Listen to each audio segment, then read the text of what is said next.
नमस्कार दोस्तों, मैं डॉक्टर अनिल कुशवाहा। दोस्तों, आज आपके लिए लेकर चल रहे हैं केवीएस का एक टॉपिक है। और वो टॉपिक क्या है? एक रेड पेन ले लें तो पता भी चलेगा, थोड़ा सा डार्क में। तो आज हम लेकर चल रहे हैं प्रोटिस्टा। मोनेरा में एक्चुअली में आते क्या है, बैक्टीरिया आते हैं। और बैक्टीरिया हमने करा दिया है, फिर भी मोनेरा आपको जल्दी ही यूट्यूब और आपके जो ऐप है, चूंकि वहाँ केवीएस की क्लासेस ऐप पे चल रही हैं, तो चूंकि जो क्लासेस हो चुकी हैं थ्योरी क्लासेस, अब उसके क्वेश्चन भी हम सॉल्व कराएंगे। ये पूरी कोशिश करते हैं कि क्लासेस के साथ साथ क्वेश्चन भी प्रैक्टिस लेके आए, तो वो भी कराएंगे। तो आज प्रोटिस्टा को लेकर चल रहे हैं। केवीएस का सिलेबस आपके सामने है, आप स्क्रीनशॉट भी इसका ले सकते हैं। ये केवीएस का आपका सिलेबस है बायो का। तो चलते हैं अपने टॉपिक पर, और आज हम बात करने वाले हैं प्रोटिस्टा की, प्रोटिस्टा के महत्वपूर्ण क्वेश्चंस की। और क्लास जो प्रोटिस्टा लेकर चल रहे हैं, तो आज हम जो चर्चा करने वाले हैं वो किंगडम किंगडम प्रोटिस्टा की चर्चा करने वाले हैं। और इसके स्पेशल क्वेश्चंस हैं जो काफी इंपॉर्टेंट हैं, उन क्वेश्चंस को भी लेकर चल रहे हैं। तो प्रोटिस्टा की जब हम बात करते हैं तो ध्यान रखिएगा, प्रोटिस्टा में प्रायः ध्यान रखिएगा एल्गी एल्गी पाए नहीं जाते हैं। अभी हम जो बता रहे हैं वो ध्यान रखिएगा, जो सेलुलर एल्गी होते हैं एंड फंजाई, इनको छोड़ देते हैं, यूनिसेलुलर एल्गी और फंजाई को। इनको छोड़कर शेष जो यूनिसेलुलर यूकैरियोटिक यूकैरियोटिक ऑर्गेनिज्म होते हैं, वो सर प्रोटिस्टा में रखते हैं। खासकर यहाँ प्रोटोजोआ आते हैं, ऐसे बोल सकते हैं। खासकर इसमें प्रोटिस्टा में हम जो अध्ययन करते हैं, प्रायः प्रोटोजोन्स का अध्ययन करते हैं प्रोटिस्टा में। एक वर्ड और भी आता है कि प्रोटिस्टा शब्द किसने दिया था, या सर्वप्रथम ये जो वर्ड दिया था या शब्द दिया था, वो फर्स्ट टाइम किसने दिया था? तो हैकेल ने दिया था।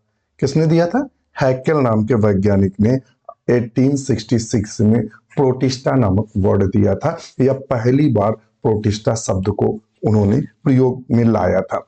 जो प्रोटिस्टा होता है, ये किसके किसके बीच की कनेक्टिव लिंक है? अगर पूछ दे कि प्रोटिस्टा जो है वो संयोजक, हिंदी में संयोजक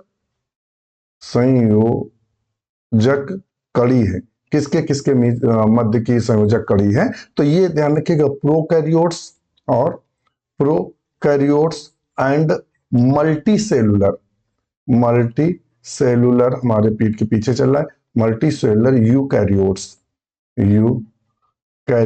के मध्य की कड़ी का कार्य करता है। यानी प्रोकैरियोट्स और मल्टी सेलुलर यूकैरियोट्स के मध्य की कड़ी का कार्य करता है, या कड़ी माना जाता है।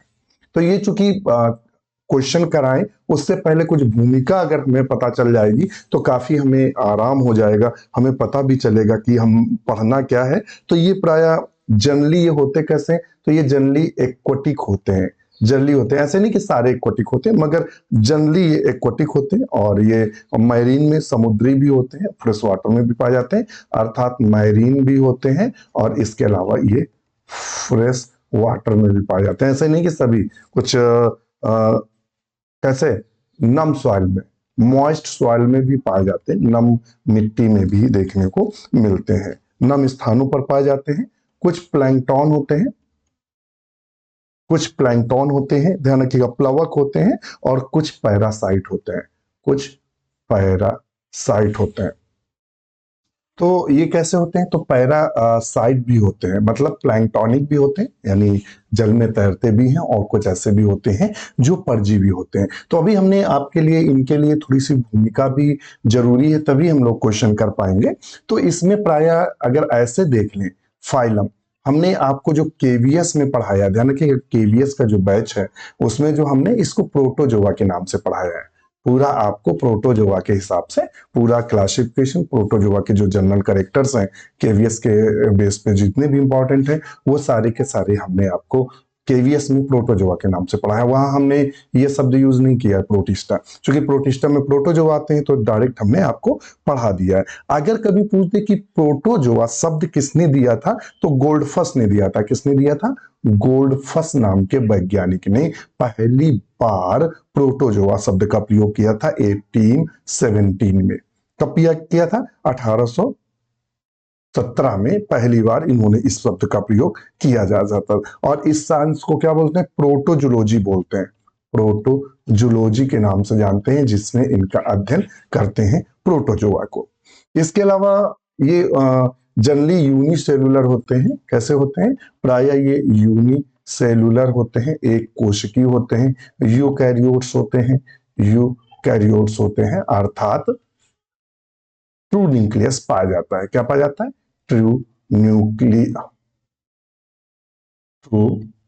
न्यूक्लियस प्रेजेंट रहता है, या वास्तविक केंद्रक देखने को मिलता है। इसमें आते कौन कौन थे? तो इसमें प्राय आपने देखा कि बहुत सारे आते हैं, जैसे कि अमीबा आता है, अमीबा आता है, अभी सारे क्वेश्चन मिलेंगे। अब अमीबा आता है, युगलीना आता है, पैरामीशियम आता है, पैरामीशियम आता है।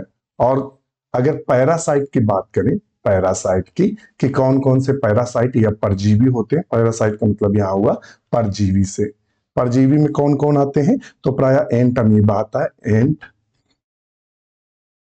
अमीबा आता है।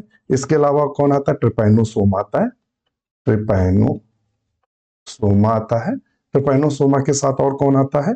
जिरार्डिया आता है, जिरार्डिया। जिरार्डिया को ओल्ड मैन ऑफ इंटेस्टाइन के नाम से जानते हैं, जिससे डिसेंट्री हो जाती है, या बोल सकते हैं बार बार दस्त आते हैं जिरार्डिया से। इसके अलावा ट्राइकोमोनास आता है। ट्राइकोमोनास विजेनिलिस से जो वैजिना होती है उस पे व्हाइट सिक्रीशन हो जाता है, ट्राइकोमोनास आता है।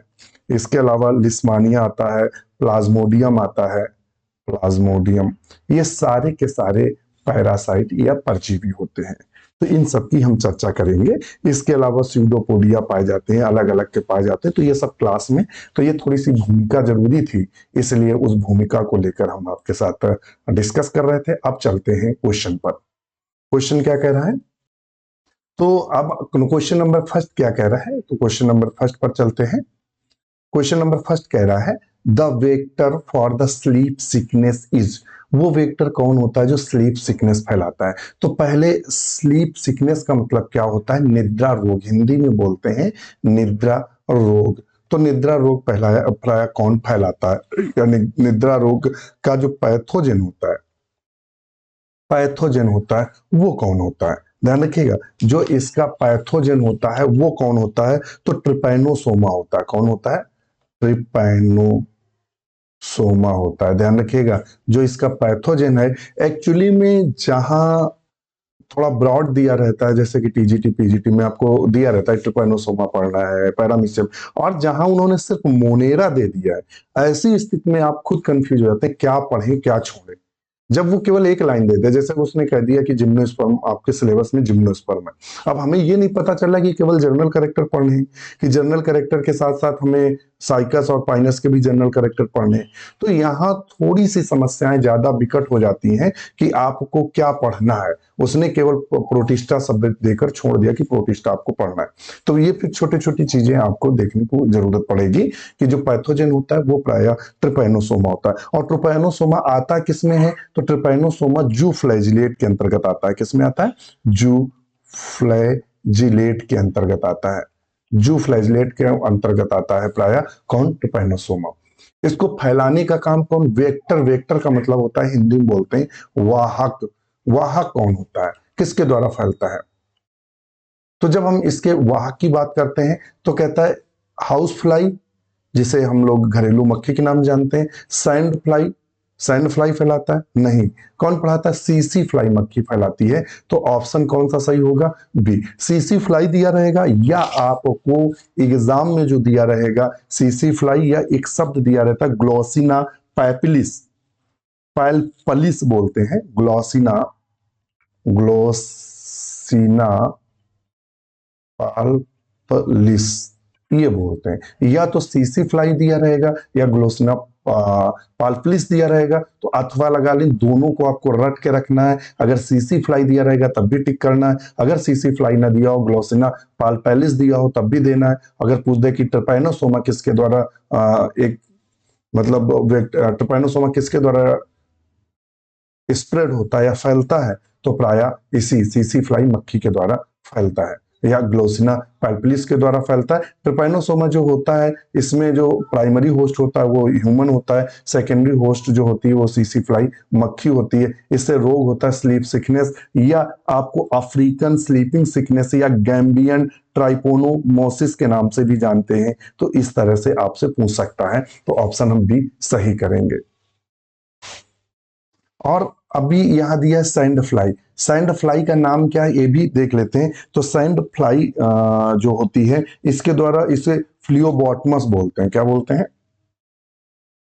फ्लियोबॉटमस के नाम से जानते हैं, फ्लियोबॉटमस के नाम से जानते हैं सैंड फ्लाई। और ये क्वेश्चन अक्सर अथवा लगा के पूछ देता है इसमें सैंड फ्लाई किसको बोलते हैं, तो फ्लियोबॉटमस को बोलते हैं। इससे कौन सा रोग फैलता है? काला आजार।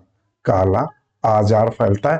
वेरी वेरी इंपॉर्टेंट एग्जाम में क्वेश्चन अक्सर देखने को मिलता है। काला आजार किसके द्वारा होता है? तो आप बोल सकते हैं कि काला आजार जो होता है वो लिस्मानिया के द्वारा होता है। इसका जो वेक्टर है वो कौन है? तो बोर्ड ले लें थोड़ा सा, क्योंकि बहुत इंपॉर्टेंट डाटा है। तो जो काला आजार है, काला आजार, ये जो वेक्टर इसका होता है, वेक्टर होता है वो सैंड फ्लाई होती है, सैंड फ्लाई होती है। इसका दूसरा नाम जो होता है वो बोलते हैं फ्लियोबोटोमस के नाम से जानते हैं, फ्लियोबॉटमस। इसका जो पैथोजेन होता है, इसका जो पैथोजेन होता है वो पैथोजेन क्या होता है? तो इसका पैथोजेन प्रायः लिस्मानिया होता है, लिस्मानिया होता है। ध्यान रखिएगा क्या होता है? लिस्मानिया डोनोवानी, डोनोवानी होता है, जिसके द्वारा काला आजार फैलता है। वेरी वेरी इंपॉर्टेंट है। ये 4 लाइन में से अब तक लगभग 5 क्वेश्चन बन चुके हैं। क्वेश्चन क्या पूछता है? पूछता है कि काला आजार किसके द्वारा फैलता है, तो आप लगाएंगे सैंड फ्लाई, या सैंड फ्लाई नहीं दिया रहता तो फ्लियोबॉटमस दिया रहता है। पूछ देता है इसका पैथोजेन क्या है? Leishmania donovani. पूछ देता है लिस्मानिया डोनोवानी से क्या फैलता है, तो काला आजार फैलता है। ध्यान रखिएगा वेक्टर कौन होता है। इस तरह से क्वेश्चन यहां से घुमा फिरा कर देता रहता है, तो काफी इंपॉर्टेंट है। इसलिए इसको काला आजार को पूछ देता है। दूसरे किस नाम से जानते हैं? तो इसे दुमदुम फीवर के भी नाम से जानते हैं, दुम सॉरी दुमदुम फीवर के भी नाम से जानते हैं। किसके नाम जानते हैं? दुमदुम फीवर के भी नाम से काला आजार को जानते हैं। तो इसको भी ध्यान में रखिएगा। और इनमें इन्फेक्शन पूछ देता है, इसमें कौन कौन से बॉडी के भाग, कौन कौन से बॉडी के भाग इफेक्टेड होते हैं, प्रभावित होते हैं, इफेक्टेड होते हैं, या बोल सकते हैं इन्फेक्टेड होते हैं। तो प्रायः इसमें स्प्लीन,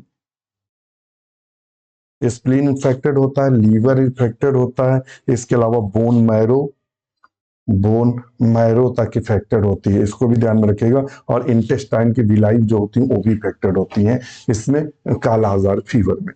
तो इतना लंबा इसलिए इतिहास दिया गया कि देखिए ऐसा है मित्र, अगर एक नंबर का क्वेश्चन है और सिर्फ हमने ये बता दें कि हाँ इसका, जैसे कि अभी आप देख रहे थे, क्वेश्चन पे चलते हैं। यहाँ अगर हम सिर्फ बता देते हैं यहाँ सीसी फ्लाई है, तो बकाया यहाँ से जो 20 क्वेश्चन, लगभग हमने आपको 20 क्वेश्चन का डाटा दिया जो आपसे घुमा फिरा कर पूछ सकते हैं, वो आपको कैसे पता चलता कि कैसे क्या पूछा गया और कौन से क्वेश्चन नए बने।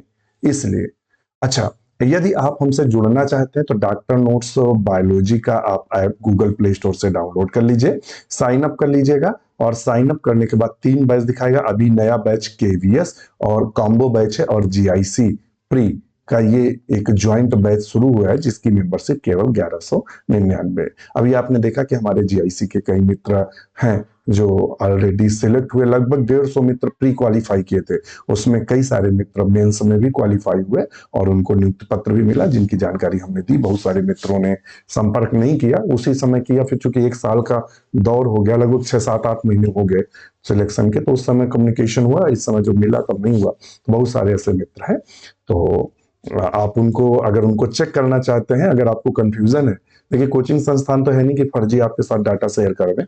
आप हमारा जो टेलीग्राम है, ऑफिशियल टेलीग्राम है, वो कॉमन है सबके लिए।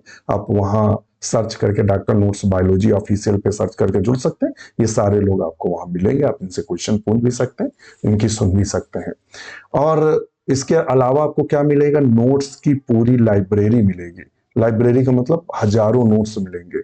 इसके अलावा आपको प्रैक्टिस सेट, संडे संडे आता है वो प्रैक्टिस सेट मिलेगा।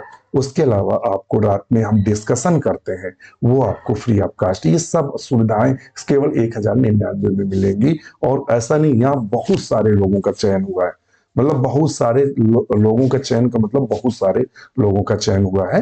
तो इस तरह से आप भी जुड़े। और यदि आप 1199 की मेंबरशिप लेते हैं तो वो टीजीटी, पीजीटी और ईएलटी का कॉम्बो बैच है, जिसकी मेंबरशिप 1199 है। और एक 999 मेंबरशिप दो शो करेगा, जिसमें आप टीजीटी और पीजीटी की तैयारी कर सकते हैं हमारे साथ। इनमें भी नोट्स, प्रैक्टिस से डिस्कशन सब अवेलेबल होगा। आज ही और अभी जुड़े। और मैं वादा करता हूं कि जैसे ही आप जुड़ेंगे, आप खुद अपने आप को ये महसूस करेंगे कि आप अच्छी जगह आए हुए हैं और ये एक परिवार की तरह है। आप जब जुड़ेंगे तो आपको सारी चीजें, बहुत ढेर सारी चीजें, बहुत सारा डाटा मिलेगा और आपका सिलेक्शन श्योर होगा। चलिए शुरू करते हैं, नेक्स्ट क्वेश्चन पर चलते हैं, नंबर 2 पे। The infective state of malaria parasite Plasmodium that इंटर्स human body is. तो देखिएगा, जो इन्फेक्टिव स्टेट होती है मलेरियल पैरासाइट, तो पहले तो एक यहां से कुछ मलेरियल पैरासाइट का कुछ डाटा आपके साथ शेयर कर लें तो आपको पता चलेगा कि इससे क्वेश्चन कौन कौन से बनते हैं। तो प्लाज्मोडियम एक प्रोटोजोआ है। प्लाज्मोडियम, प्लाज्मोडियम ये क्या है, एक प्रोटोजोवन है या प्रोटोजोआ के अंतर्गत आता है। और कैसा प्रोटोजोआ है, पैरासाइट प्रोटोजोआ है, यानी परजीवी है। कैसा है, परजीवी प्रोटोजोआ है प्लाज्मोडियम। प्लाज्मोडियम जो होता है वो मलेरिया को फैलाता है। इससे डिजीज कौन सी होती है, डिजीज कौन सी होती है, तो प्राय मलेरिया रोग होता है। कौन सा रोग होता है, तो मित्र मलेरिया रोग होता है। डिस्कवर्ड बाय, इसकी खोज किसने की थी, डिस्कवर्ड, क्वेश्चन आएगा अभी, पूछा गया। डिस्कवर्ड बाय खोजा किसने था, चार्ल्स लेवार्ड ने खोजा था। किसने खोजा था, चार्ल्स लेवरान ने खोजा था पहली बार 1880 में इसको खोजा था। और अभी पीजीटी में क्वेश्चन यहां से बना था, उसने पूछा था कि discovered relationship between malaria and mosquito, यानी रिलेशन, अभी पूछा था रिलेशनशिप किसके किसके बीच में, मलेरिया और मॉस्किटो, कीटों के बीच में रिलेशनशिप किसने डिस्कवर्ड किया था, किसने डिस्कवर्ड या किसने खोजा था इनके रिलेशनशिप को, तो रोनाल्ड रॉस थे। रोनाल्ड रॉस थे, ध्यान रखिएगा, इन्होंने इसको खोजा था। तो यहां से लगभग 3-4 चीजें आपको एक सीधे सीधे जानने मिली। प्लाज्मोडियम पैरासाइट होता है। मलेरिया की खोज किसने की थी, तो चार्ल्स लेवार्न ने की थी 1880 में। रिलेशनशिप किसने खोजा था मलेरिया और मॉस्किटो का, तो वो रोनाल्ड रॉस ने खोजा था, इनके बीच की रिलेशनशिप।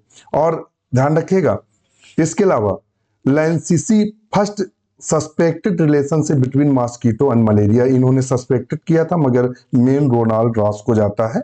तो रोनाल्ड रॉस को बाद में फिर नोबेल प्राइज भी मिला था। अब यहाँ चूंकि जो क्वेश्चन पूछ रहा है ये डाटा था, डाटा के साथ साथ चूंकि पूरा, अब उसने पूछा है infective state of malarial parasite Plasmodium that इंटर्स human body, ये प्राय ह्यूमन बॉडी में जो प्रवेश करता है वो किस स्टेज में ह्यूमन बॉडी में प्रवेश करता है, मनुष्य में ये प्राय किस स्टेज में प्रवेश करता है, तो ये प्राय स्पोरोजोइट में प्रवेश करता है। किस स्टेज में, और स्पोरोजोइट अवस्था कैसी होती है, तो ये कुछ इस तरीके से ऐसी अवस्था होती है स्पोरोजोइट की। इस अवस्था में ये प्राय मनुष्य के अंदर प्रवेश करता है मलेरिया। तो ऑप्शन हम क्या करेंगे, स्पोरोजोइट। अब इसके बाद अन्य ऑप्शन भी आए, जैसे कि यहाँ अन्य ऑप्शन में क्या आए, थोड़ा सा ऊपर कर लें, जैसे इसमें दिया मीरोजोइट्स। मीरोजोइट्स क्या होता है, मीरोजोइट, तो मीरोजोइट्स जो होता है, तो ये जब स्पोरोजोइट्स आगे बढ़ता है और आगे बढ़कर जब ये आरबीसी में प्रवेश करता है, तो वो किसमें, मीरोजोइट स्टेज में प्रवेश करता है। किसमें प्रवेश करता है, मीरोजोइट स्टेज में प्रवेश करता है। तो मीरोजॉइट्स स्टेज क्या होती है? ये आरबीसी में, जब ये आरबीसी के अंदर इस तरह से प्रवेश करता है तब इसे मीरोजॉइट्स कहते हैं।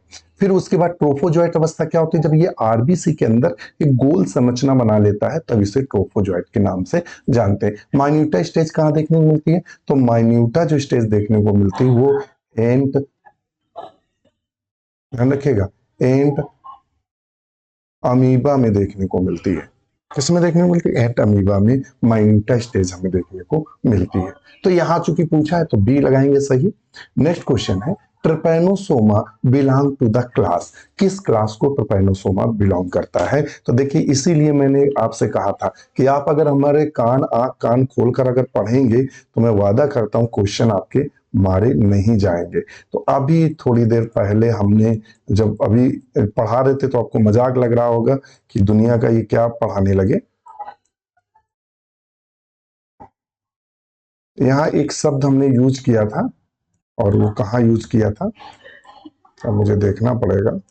फाइलम प्रोटोजोआ, जू फ्लैजिलेटा शब्द यूज किया था प्लाज्मोडियम के लिए, प्लाज्मोडियम मलेरिया, उसके लिए ट्रिपैनोसोमा के लिए अभी हमने कहीं यहाँ बताया था, अब ढूंढना पड़ेगा कहाँ यूज कर दिया भाई। काला आजार था, ट्रिपैनोसोमा था, या वहीं यूज किया होगा बोर्ड पे, यहाँ जूफ्लैजिलेट। देखिए अभी ये शब्द हमने यूज किया था जूफ्लैजिलेट, हमने कहा था कि जो ट्रिपैनोसोमा होता है वो जूफ्लैजिलेट होता है। और देखिएगा आपसे यहाँ वही क्वेश्चन पूछा है क्वेश्चन नंबर 3 पे, Trypanosoma belong to the class, किस क्लास को बिलोंग करता है? तो ट्रिपैनोसोमा जो क्लास को बिलोंग करता है वो प्राय जूफ्लैजिलेटा को बिलोंग करता है। किसको बिलोंग करता है? जूफ्लैजिलेटा को बिलोंग करता है। कौन? तो आपका ट्रिपैनोसोमा बिलोंग टू द जूफ्लैजिलेटा, क्योंकि ये एनिमल्स है और इसमें फ्लैजिला पाया जाता है इसीलिए इसे जूफ्लैजिलेटा, ये जो ट्रिपैनोसोमा होता है ये कैसे दिखाई देता है? इस तरह का दिखाई देता है, ये ऐसे, और यहां से इससे एक ऐसे करके एक ऐसे फ्लैजिला लगा रहता है, ये फ्लैजिला लगा रहता है, इसीलिए इसको जूफ्लैजिलेटा के अंतर्गत रखते हैं। तो आप समझ गए होंगे जूफ्लैजिलेटा क्यों कहा। अब इसके बाद सार्कोडीना आया। अभी सार ये तो ऑप्शन बी हमारा सही है। अब हम आपको थोड़ी सी जानकारी सार्कोडीना की दे दे कि सार्कोडीना क्या होता है और किस में आता है। सार्कोडीना को राइजोपोडा भी बोलते हैं, इसका दूसरा नाम क्या है? राइजोपोडा के भी नाम से जानते हैं सार्कोडीना को। इसमें क्या आता है? इसमें प्राय लोकोमोशन के लिए स्यूडोपोडिया पाए जाते हैं, स्यूडोपोडिया पाए जाते हैं, और इनका आकार निश्चित नहीं होता है, इसमें अमीबा आता है। कौन आता है? प्राय अमीबा आता है। और ये कैसा होता है? फ्री लिविंग होता है, फ्री लिविंग होता है। और इसी के अंतर अगर और कौन आता है? एंट अमीबा आता है, एंट अमीबा आता है, जो कैसा होता है? पैरासाइट होता है, परजीवी होता है। ये सार्कोडिना में। सीलिएटा में कौन आता है? सीलिएटा में पैरामीशियम आता है, पैरामीशियम, जिसमें सीलिया पाए जाते हैं। क्या पाए जाते हैं? सीलिया पाए जाते हैं। स्पोरोजोआ में कौन आता है? अब बात आती है नेक्स्ट स्पोरोजोआ की। तो स्पोरोजोआ में प्राय पैरासाइट आते हैं। क्या आते हैं? पैरासाइट या परजीवी आते हैं। तो स्पोरोजोआ में कौन आते हैं? पैरासाइट आते हैं, या जो परजीवी होते हैं वो प्राय स्पोरोजोआ के अंतर्गत आते हैं। जैसे कि इसमें प्लाज्मोडियम आता है, मोनोसिस्टिस आता है, बैबेसिया आता है, ये आदि आते हैं इसी के अंतर्गत स्पोरोजोआ में। अब सब समझ गए होंगे। तो ये क्लासिफिकेशन से क्वेश्चन पूछा गया है, क्लासिफिकेशन या वर्गीकरण से पूछा गया है, वर्गीकरण से पूछा गया है। किसके? प्रोटिस्टा के, प्रोटिस्टा यानी प्रोटोजोआ के, प्रोटोजोआ के वर्गीकरण से क्वेश्चन पूछा गया है। नेक्स्ट क्वेश्चन चलते हैं 4 number, malaria fever coincides with liberation of, ध्यान रखिएगा जो मलेरिया फीवर होता है कोइंसाइड्स विथ लिबरेशन ऑफ, किसके लिबरेशन से होता है? तो बताइएगा, क्रिप्टोमीरोजोइट्स के, मेटा क्रिप्टो मीरोजोइट्स के, मीरोजोइट्स के, या प्रोफोजॉइट्स के किसके कारण होता है? तो ये प्राय मीरोजॉइट्स, किसके कारण होता है? मीरोजॉइट्स। ऑप्शन लगाएंगे सी नंबर। नेक्स्ट क्वेश्चन पर चलते हैं। Plasmodium the malarial parasite belong to the class. अभी देखिएगा, अभी बिल्कुल बताया है कि प्लाज्मोडियम मलेरिया पैरासाइट और किस क्लास को बिलोंग करता है। तो अभी हमने आपको बताया था स्पोरोजोआ। किसको बताया था? स्पोरोजोआ। जितने भी प्रोटोजोअन्स है, ध्यान रखिएगा, प्रोटोजोअन है जो पैरासाइट है, पैरासाइट यानी परजीवी है, जितने भी परजीवी हैं वो सब स्पोरोजोआ में रखे गए। सार्कोडिना में कौन रखे गए? तो सार्कोडिना में मित्र रखे गए अमीबा आदि। सिलीटम में पैरामीशियम, डायनोफाइसी में डायटम्स वगैरह रखे गए। नेक्स्ट क्वेश्चन देखा हुआ है, अमीबियासिस प्रिवेंटेड बाय। अमीबियासिस होती किससे है? अमीबियासिस पेचिस बोलते हैं। क्या बोलते हैं? पेचिस। पेचिस का रोग हो जाता है जिसमें जब आप व्यक्ति लेटरिन जाता है तो चिकनी लेटरिन आती है और रेड आता है। क्योंकि जो इंटेस्टाइन होते हैं उसमें अल्सर हो जाते हैं और वो अल्सर जब फटता है तो वो प्राय म्यूकस निकलता है। तो वो प्राय होता किसके द्वारा? तो एंट अमीबा द्वारा होता है। एंट अमीबा हिस्टोलिटिका, हिस्टोलिटिका के द्वारा होता है। एंट अमीबा हिस्टोलिटिका के द्वारा होता है। तो ये किससे होता है? तो इन्फेक्टेड जो पानी वगैरह है उसको। तो कहता प्रिवेंटेड, बचाव कैसे कर सकते हैं? ईटिंग बैलेंस्ड फूड नहीं, या तो इन्फेक्टेड फूड होगा। ईटिंग प्लेंटी ऑफ फ्रूट्स, बिल्कुल नहीं। ड्रिंकिंग ऑफ बॉइल्ड वाटर, जल अगर अशुद्ध होगा, गंदा जल होगा तो आपको हो जाएगा। अगर हम पानी को बॉइल करके पीते हैं तो हम बचाव कर सकते हैं। तो और यूजिंग द मॉस्किटो, क्योंकि ये मच्छर से तो फैलता नहीं है, तो ना तो ये सही है ना बी ना ए। इसके लिए क्या सही है? C number. अगर हम पानी को खौला कर पीते हैं तो ये रोग होने की संभावना बिल्कुल नथिंग है। तो ऑप्शन हम क्या सही करेंगे? Genetic information in paramecium is contained in. अगर हम पैरामीशियम का चित्र देखें तो थोड़ा सा बोर्ड पे चलेंगे और एक पैरामीशियम का फटाफट चित्र को ड्रा कर लेंगे। पैरामीशियम का अगर हम चित्र ड्रा करते हैं तो ये उठाया और ये बनाया। थोड़ा सा बहुत जल्दी ड्रा करेंगे, आप लोग परेशान मत होइएगा। ये एक मेगा न्यूक्लियस पाया जाता है, एक ये माइक्रो न्यूक्लियस पाया जाता है। तो ये माइक्रो न्यूक्लियस है और ये क्या है? मेगा न्यूक्लियस है। तो जो मेगा न्यूक्लियस और माइक्रो न्यूक्लियस, जो माइक्रो न्यूक्लियस होता है ये प्राय जेनेटिक इंफॉर्मेशन को एक पीढ़ी से दूसरी पीढ़ी ले जाता है। मेगा जो न्यूक्लियस होता है वो वेजिटेटिव स्ट्रक्चर को कंट्रोल करता है। तो इसमें से कौन सा छोटा वाला केंद्रक जो है एक पीढ़ी से दूसरी पीढ़ी लक्षणों को ले जाता है? तो देखते हैं, the genetic information is contained in, किस में होती है? तो माइक्रो न्यूक्लियस में होती है। किस में होती है? माइक्रो न्यूक्लियस में। तो ऑप्शन ए सही होगा। नेक्स्ट क्वेश्चन पे चलते हैं। What is true about Trypanosoma. Trypanosoma के बारे में क्या ट्रू है या क्या सत्य है? ट्रिपैनोसोमा की बात कर रहा है और कह रहा है ट्रिपैनोसोमा के बारे में क्या सत्य है। What is true about Trypanosoma. और ट्रिपैनोसोमा से स्लीप सिकनेस होता है, निद्रा रोग होता है। अभी तो हमने बताया था निद्रा रोग होता है।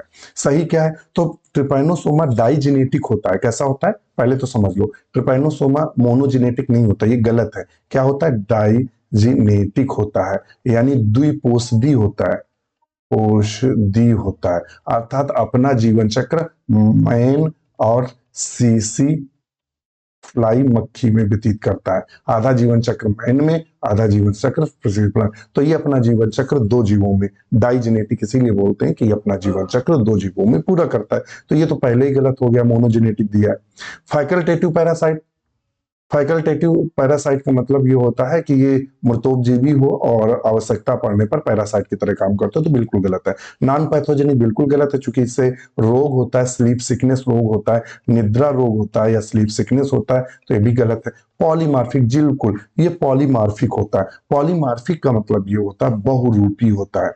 बहुरूपी होता है, इसके कई सारे रूप देखने को मिलते हैं। इसी का रूप कौन सा है? लिस्मानिया। एक रूप लिस्मानिया है। लेप्टोमोनाड, लेप्टोमोनाड। एक आता है क्रिथिडियल। ये लेप्टोमोनाड या क्रिथिडियल से पीजीटी में क्वेश्चन बना था। क्रिथिडियल थीडियल और एक होता है ट्रिपैनोसोमल। ट्रिपैनोसोमल, इतने रूप इसके देखने को मिलते हैं, किसके? ट्रिपैनोसोमा के। तो ये कैसा होता है? पॉलीमार्फिक या बहुरूपी होता है। नेक्स्ट क्वेश्चन है, अभी जो क्वेश्चन पूछा, African sleep sickness is due to. African sleep sickness किससे होती है? Plasmodium vivax? बिल्कुल नहीं। प्लाज्मोडियम से क्या होता है? मलेरिया होता है। मलेरिया होता है, तो ये तो गलत है। Trypanosoma lewisi transmitted by bed bug? बिल्कुल नहीं, इसके द्वारा नहीं होता है। Trypanosoma gambiense transmitted of Glossina palpalis. देखिए अभी हमने कहा था कि या तो आपको सीसी फ्लाई मक्खी देगा, सीसी फ्लाई मक्खी देगा, या फिर आपको ट्रिपैनोसोमा देगा। तो उसने यहाँ सीसी फ्लाई मक्खी ना देकर ग्लोसिना पैपिलिस दिया, तो ऑप्शन सी इसी के द्वारा होता है। एंट अमीबा जिंजेवाइलिस स्प्रेस्ट हाउस फ्लाई। एंट अमीबा जिंजेवाइलिस प्राय चुम्बन के द्वारा फैलता है और इससे पायरिया रोग हो जाता है। कौन सा हो जाता है? पायरिया रोग हो जाता है, मसूड़ों का रोग होता है पायरिया। तो ऑप्शन इसका सी बिल्कुल सही करेंगे। 10वें नंबर क्वेश्चन पर चलेंगे। Who discovered Plasmodium in RBC of human beings? किसने डिस्कवर्ड किया था? ध्यान रखिएगा, who discovered the Plasmodium in RBC of human beings? किसने किया था? लेवॉर्न ने किया था। किसने किया था? लेवॉर्न। ऑप्शन 10 में कौन लगाएंगे? तो ऑप्शन 10 में हम सी को लगाएंगे, लेवॉर्न। रोनाल्ड रास ने मलेरिया और मॉस्किटो के बीच में कनेक्शन बताया था। मेंडल ने तो जेनेटिक्स के पिता कहा जाता है। स्टीफन हेल्स फिजियोलॉजी संबंधित है। नेक्स्ट क्वेश्चन है, malignant tertian malaria is caused by. तो मैलिग्नेंट टर्टियन मलेरिया, मलेरिया बहुत सारे होते हैं। मैलिग्नेंट होता है और टर्टियन मलेरिया होता है, माइल्ड टर्टियन मलेरिया होता है, सेरेब्रल मलेरिया होता है, ब्लैक वाटर मलेरिया होता है। तो मैलिग्नेंट, ध्यान रखिएगा, मैलिग्नेंट मलेरिया प्राय प्लाज्मोडियम फैल्सीफेरम से फैलता है। प्लाज्मोडियम फैल्सीफेरम से और क्या फैलता है अगर पूछ दे तो सेरेब्रल मलेरिया फैलता है। मलेरिया, ध्यान रखिएगा, ये क्वेश्चन अभी पीजीटी 2021 में क्वेश्चन बना था। पीजीटी में बना हो या फिर टीजीटी 2021 में जो एग्जाम हुआ, इनमें से किसी एक में ये क्वेश्चन बना था कि सेरेब्रल मलेरिया किससे फैलता है? तो प्लाज्मोडियम फैल्सीफेरम से फैलता है। ये अभी बिल्कुल रिसेंट में क्वेश्चन बना था, पीजीटी चाहे 2021 में या फिर टीजीटी 2000, क्योंकि 3-4 क्वेश्चन हुए थे तो ये क्वेश्चन पूछा था वहां। ये फैलता है, ध्यान रखिए, सेरेब्रल मलेरिया, या इसे ब्लैक वाटर फीवर भी बोलते हैं। क्या बोलते हैं? ब्लैक वाटर फीवर के भी नाम से जानते हैं। ब्लैक वाटर फीवर के भी नाम जानते हैं। प्लाज्मोडियम वाइवेक्स से कौन फैलता है? तो प्लाज्मोडियम जब वाइवेक्स की बात करते हैं तो टर्टीरियन मलेरिया फैलता है। टर्टियन मलेरिया फैलता है, या बेनिगन टर्टियन मलेरिया। इसी के अलावा बेनिगन टर्टियन मलेरिया या फिर बेनिगन टर्टियन मलेरिया फैलता है। ओवेली, ओवेली से माइल्ड टर्टेरियन मलेरिया फैलता है। माइल्ड टर्टियन मलेरिया फैलता है। और प्लाज्मोडियम मलेरियाई से कौन सा मलेरिया फैलता है? तो मित्र मलेरियाई से फैलता है क्वार्टन, क्वार्टन मलेरिया फैलता है। सारे मलेरिया बता दिए, तो चूंकि ऑप्शन इसका ए सही होगा, बिल्कुल सही होगा ए। नेक्स्ट क्वेश्चन चलते हैं। In amoeba the paramecium osmo regulation occurs. तो अमीबा और पैरामीशियम में जो ऑस्मो रेगुलेशन होता है, यानी जल का जो नियंत्रण होता है या जल नियंत्रित होता है, तो जल का जो बैलेंस होता है, वाटर कितना निकलेगा, कितना आएगा, कितना जाएगा, ये कौन बैलेंस करता है? तो ये प्राय मित्र बैलेंस जो करता है कॉन्ट्रेक्टाइल वैक्यूल करती है। क्या करती है? Contractile vacuole. अगर हम पैरामीशियम के चित्र में देखें कॉन्ट्रेक्टाइल वैक्यूल, तो आपको यहाँ चित्र में जब देखेंगे तो यहाँ कॉन्ट्रेक्टाइल वैक्यूल आपको इस तरह से नजर आएगी, ये कॉन्ट्रेक्टाइल वैक्यूल।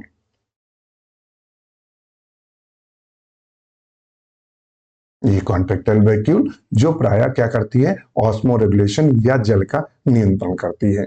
तो मित्र आज के लिए इतना ही, काफी लंबा वीडियो हो रहा है, तो आज के लिए इतना ही। हम आगे इसी का नेक्स्ट पार्ट आपके लिए लेकर आएंगे। वीडियो कैसा लगा, क्योंकि यूट्यूब पर भी आएगा और ऐप पर तो हमारे केवीएस वाले मित्रों के लिए जाएगा ही, तो आप हमें जरूर बताइएगा कि ये वीडियो कैसा लगा, कमेंट्स करिएगा। इसी के साथ नमस्कार।